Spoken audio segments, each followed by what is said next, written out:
अस्सलामु अलैकुम वरहमतुल्लाहि वबरकातुहू। उम्मीद है बच्चों आप सभी खैरियत से होंगे। अरे वाह, कितने खूबसूरत फ्रूट्स हैं। बच्चों, क्या आप जानते हो फलों की टोकरी को अंग्रेजी में फ्रूट बास्केट कहते हैं।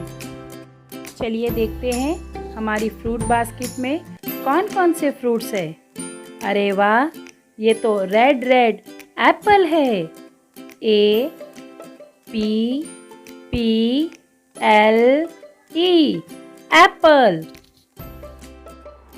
बनाना B A N A N A बनाना।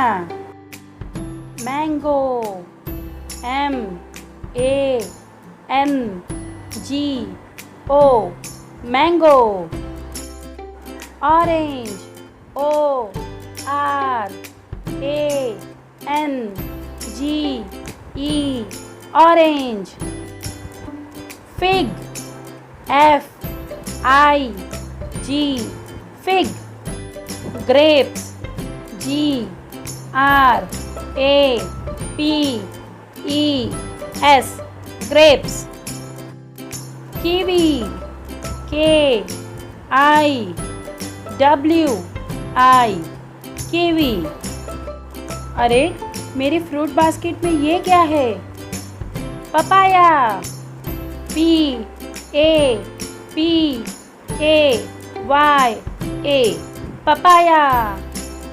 बच्चों, पपाया खाने से आँखों की रोशनी तेज होती है। ये येलो कलर का कौन सा फ्रूट है?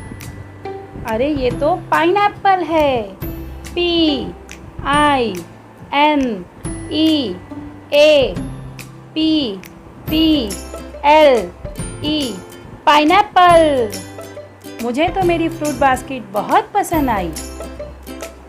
मैं तो डेली एक फ्रूट खाऊंगी। बच्चों, आप भी रोज़ एक फ्रूट खाइए और सेहतमंद रहिए।